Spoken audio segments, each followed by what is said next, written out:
Vous êtes sur NC News, bienvenue dans votre JT quotidien. Au menu de l'actu ce soir, petit-déj business de l'EGC, les cantines du lycée d'Ikukewe à l'Unisson et lancement du Festival du film de la foi. Un petit déjeuner pour parler entrepreneuriat, c'est bien la formule retenue par l'EGC pour ces petits-déj business. Le format est le suivant, une personnalité du monde économique est invitée pour échanger avec les étudiants de l'EGC. Retour avec Titouan Moelle et Augustine Richard sur la session de ce matin. Après le serial start-upper installé aux États-Unis, Jean Lafleur, c'était au tour de la présidente de la Fédération des entreprises, le MEDEF Mipsi Dele, de se prêter au jeu de ce deuxième petit-déj business de l'EGC, l'école de gestion et de commerce du Pacifique Sud. La chef d'entreprise est venue parler de son parcours professionnel, de sa vision de l'économie locale et de ses perspectives ou encore de la place de la femme dans le monde de l'entrepreneuriat. Je crois que c'est hyper utile de communiquer avec les étudiants du territoire, déjà parce que tous les parcours sont intéressants. Le mien, mais pas que. Je crois que c'est super intéressant de regarder différents parcours pour pouvoir se faire une idée de ce qu'on a envie de faire. C'est avec eux qu'il faut échanger, j'ai envie de dire, parce que demain, il y a 50% des emplois qui vont être créés en Nouvelle-Calédonie qui n'existent pas aujourd'hui. Et c'est eux, via leurs initiatives, via les entreprises qui vont créer demain, qui feront vivre ce pays. À un moment donné, les anciens modèles vont évoluer, des nouveaux modèles vont se créer. Et au contraire, c'est sur notre jeunesse qu'il faut absolument s'appuyer.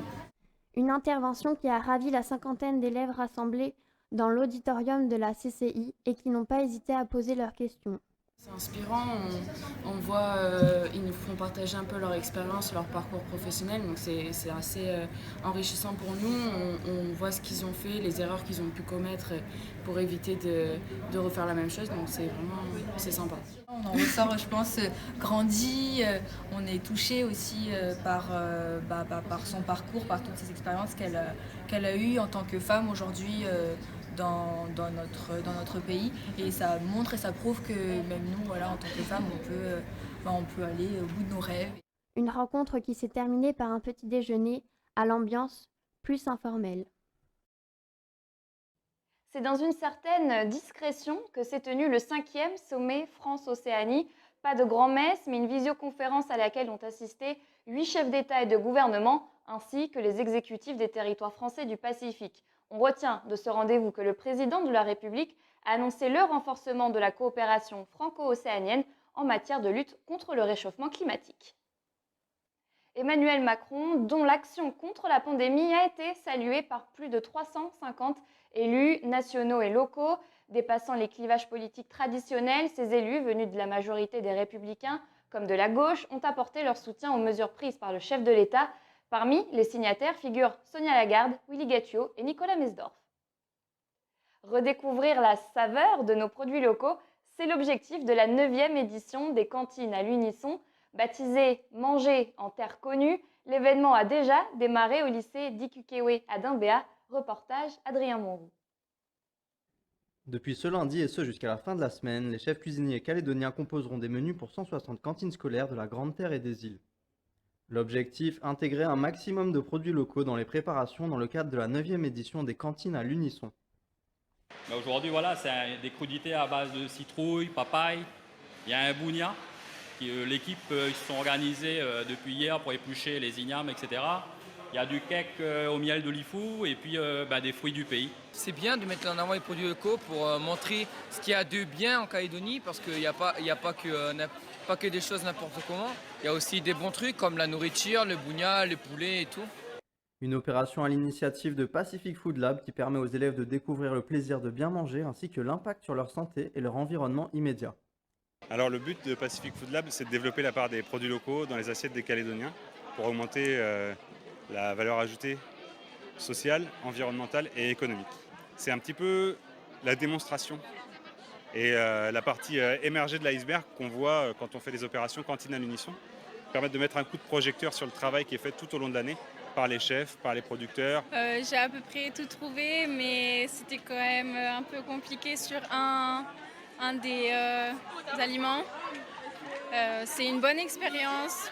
Une édition sur la thématique Manger en terre connue qui illustre également la capacité des bassins géographiques agricoles à se structurer pour construire leur réseau de production et de distribution.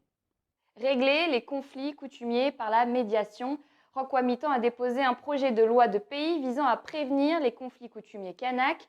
Pour ce faire, une autorité administrative indépendante serait créée sous le nom d'Autorité de résolution des conflits coutumiers kanaks.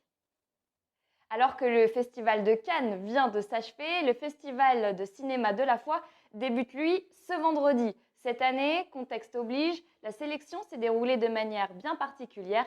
Le point avec Delphine Ollier, déléguée générale du festival.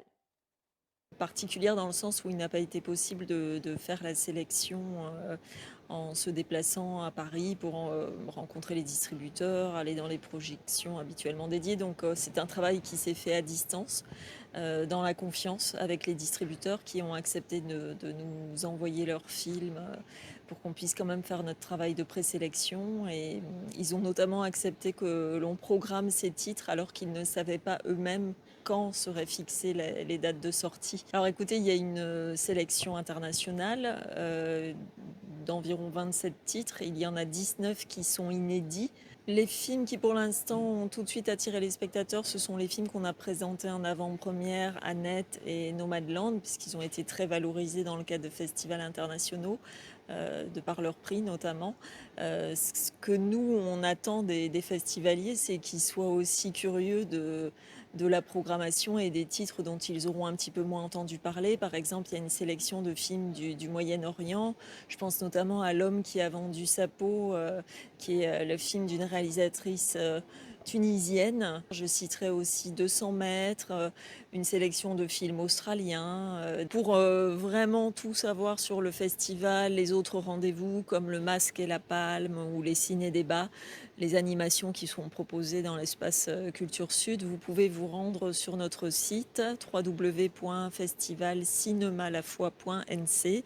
Vous aurez également toutes les informations concernant la billetterie. Sachez qu'il y a un guichet physique à la fois au cinéma, au Ciné-City, et que tous les tickets sont aussi en vente sur eticket.nc pour réserver le festival en ligne. Merci de nous avoir suivis et à demain pour un nouveau JT.